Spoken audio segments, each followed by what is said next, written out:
Hi friends, இன்றைக்கி video நம்ம என்ன பார்க்க போகிறோம் அப்படின்னா 9th 3rd டேர்மில் இருக்க எக்கனாமிக்ஸ் தான் பார்க்க போகிறோம். ஆல்ரெடி 10th இருக்க எக்கனாமிக்ஸ்லாம் வீடியோவை போட்டுட்டேன். 9th ஃபஸ்ட் டேர்ம் செகண்ட் டேர்ம்லேயும் இருக்க எக்கனாமிக்ஸ் போட்டுட்டேன். பார்க்காதவங்க இதுக்கு முன்னாடி இருக்க வீடியோ பார்த்துட்டு இது கண்டினியூ பண்ணுங்கள். வீடியோக்குள்ளே போகிறதுக்கு முன்னாடி this video sponsor Bymode e shopping. Bymode e shopping link கீழே டிஸ்கிரிப்ஷனில் கொடுத்துருக்கேன். உங்களுக்கு தேவைன்னா டவுன்லோட் பண்ணிக்கோங்க. பைமோடில் வீட்டுக்கு தேவையான அனைத்து ப்ராடக்ட்டும் இருக்குது. ப்ராடக்டோட குவாலிட்டி வைஸ் நல்லா இருக்குது. நானும் வாங்கி யூஸ் பண்ணியிருக்கேன். அதனால தான் உங்களுக்கு சொல்கிறேன். உங்களுக்கு தேவைன்னா கீழே டிஸ்கிரிப்ஷனில் லிங்க் இருக்குது. டவுன்லோட் பண்ணி ஷாப்பிங் பண்ணுங்கள்.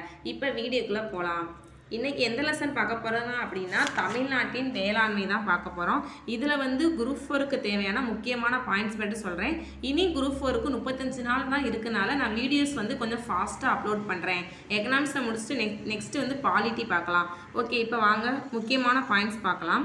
ஃபஸ்ட்டு பாயிண்ட் 2011ஆம் ஆண்டு தமிழகத்தில் மொத்தமாக 3,29,00,000 தொழிலாளர்கள் இருந்தாங்களாம்.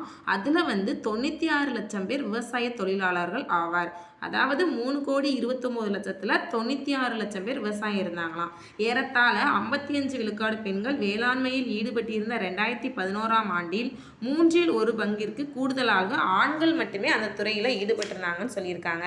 அதுக்கடுத்த கொஸ்டின், தமிழகத்தில் பெரும்பாலும் விவசாயிகள் குறு விவசாயிகள் தான் இருக்காங்க. குறு விவசாயம்னா 1 ஹெக்டேருக்கு குறைவான வயலோ நிலமோ வச்சுருக்காங்களா, அவங்க தான் குறு விவசாயிகள். அவங்களோட விழுக்காடு எவ்வளோ இருக்குன்னா 78 விழுக்காடு தான் இருக்குது. அதுக்கப்புறம் சிறு விவசாயிகள்னா 1 to 2 ஹெக்டேர் சாகுபடி செய்கிறவங்க சிறு விவசாயிகள். அவங்கதில் 14 விழுக்காடு மட்டும்தான் இருக்குன்னு சொல்லியிருக்காங்க. அடுத்த முக்கியமான பாயிண்ட் மேலே பாருங்கள். தமிழகத்தில் விவசாயம் செய்வோம் 10ல் 1 மட்டுமே பட்டியலினத்தவர். அவர்களில் 96 விழுக்காடு சிறு குறு விவசாயிகள் ஆகும். அப்போ விவசாயம் மன்றத்தில் 10ல் 1 பேர் தான் பட்டியலினத்தவர் கொடுத்துருக்காங்க. அடுத்து, தமிழகத்தின் மொத்த புவியியல் பரப்பு 1,30,33,000 ஹெக்டேர் ஆகும். அதை நோட் பண்ணிக்கோங்க. அடுத்து, இடையில இருக்குது பாருங்கள். இந்த கொஸ்டின் ஆல்ரெடி குரூப் 4ல் கேட்டிருக்காங்க. எவ்வளோ நிலம் தரிசாக இருக்குது அப்படின்னா 4ல் 1 பகுதி நிலம் எப்பயுமே தரிசாக தான் இருக்குது. அந்த பாயிண்ட்டை நோட் பண்ணிக்கோங்க. அடுத்த பேஜில் பயிர் செய்யப்படும் பரப்பளவின் பாசன வசதி பெற்ற பரப்பளவு எத்தனை விழுக்காடு அப்படின்னா 57 விழுக்காடு. அதுக்கு மேலே பாருங்கள், வடகிழக்கு பருவக்காட்டு தென்மேற்கு பருவக்காட்டு அதோட காலம். இப்போ தென்மேற்கு பருவக்காட்டு அப்படின்னா அதுக்கு ஒரு காலம் கொடுத்துருக்காங்க. இப்போ கீழே பாருங்களேன், தமிழகத்தில் பெரும் நீர் ஆதாரமாக இருப்பது வடகிழக்கு பருவக்காட்டு தான். வடகிழக்கு பருவக்காட்டு அக்டோபர் டு டிசம்பர் அதை தான் கொடுத்துருக்காங்க. தமிழகத்தில் வேளாண்மை பெரும் அளவுக்கு நிலத்தடி நீரை நம்பி தான் நம்மளாம் இருக்கோம் அப்படின்னு சொல்லி கொடுத்துருக்காங்க.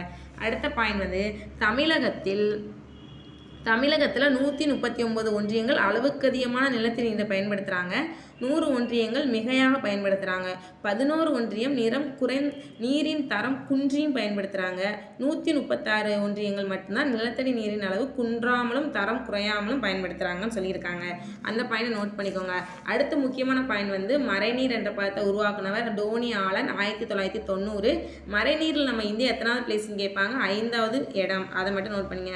கீழே பாருங்கள், தென்னிந்தியாவின் 3வது பெரிய ஆறு காவேரி 765 கிலோமீட்டர். காவேரி ஆற்றின் குறுக்கே தமிழ்நாட்டில் மேட்டூர் ப்ளஸ் கல்லணை கட்டியிருக்காங்க. அந்த லைன் பார்த்துக்கோங்க. கிணற்று நீர் பாசனம்னா 62%, வாய்க்கால்னால் 24, ஏரிகள்னால் 14. இது பொறுத்துகளை கேட்டிருக்காங்க. அதனால இந்த கொஸ்டின் நல்லா பார்த்துக்கோங்க. அடுத்து இந்த பாக்ஸில் பாருங்கள், நுண்ணுயிர் பாசன தொழில்நுட்பம். நுண்ணுயிர் பாசன தொழில்நுட்பம்னா பாசன நீர் பற்றாக்குறைக்கு நல்ல தீர்வாக விளங்குகிறது.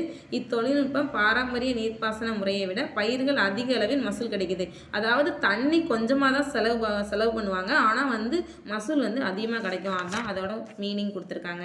அடுத்த பாயிண்ட், நெல்லுக்கு அடுத்தபடியாக அதிக பரப்பளவில் சாகுபடி செய்யப்படுவது மக்காச்சோளம் அப்படின்னு சொல்லி கொடுத்துருக்காங்க. இங்கே கலைச்சொல்ல பாருங்கள், இந்த மணிலா அப்படின்னா வேர்க்கடலை, அது எதுவும் பார்த்துக்கோங்க.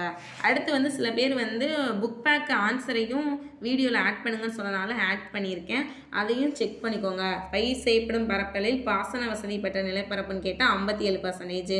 இவற்றில் உணவில்லாத பயிர்னா தென்னை. 2014-15ஆம் ஆண்டு நெல் உற்பத்தி திறன் வந்து 44,29 கிலோகிராம். தமிழகத்தில் வேளாண் உற்பத்தி திறன் மற்றும் உணவு பெறுதல் ஆகியவை ரெண்டுமே அதிகரித்துள்ளது. வடகிழக்கு பருவகாற்று பருவம் பார்த்தோம்னா அக்டோபர் டிசம்பர். தமிழக மக்களின் பெரும்பான்மையினர் வேளாண் தொழிலை சார்ந்திருக்கின்றனர். தமிழகத்தில் பெரும் நீர் ஆதாரமாக வடகிழக்கு பருவக்காற்றுக்கு அக்டோபர் டு டிசம்பர். அடுத்து வந்து நம்ம மொத்த புவியியல் நிலப்பரப்பு பார்த்தோம்னா 1,30,33,000. அதுக்கப்புறம் பொறுத்துக. அவ்வளோதான் ஃப்ரெண்ட்ஸ், இதோட இந்த லெசன் முடிஞ்சிச்சு. உங்களுக்கு என்னோடய வீடியோ பிடிச்சுன்னா லைக் பண்ணுங்கள், ஷேர் பண்ணுங்கள், கமெண்ட் பண்ணுங்கள். முக்கியமாக உங்கள் ஃப்ரெண்ட்ஸ் யாராச்சும் டிஎன்பிசி படிக்கிறாங்கன்னா அவங்களுக்கு என்னோடய வீடியோவை ஷேர் பண்ணுங்கள். ஓகே, பாய்.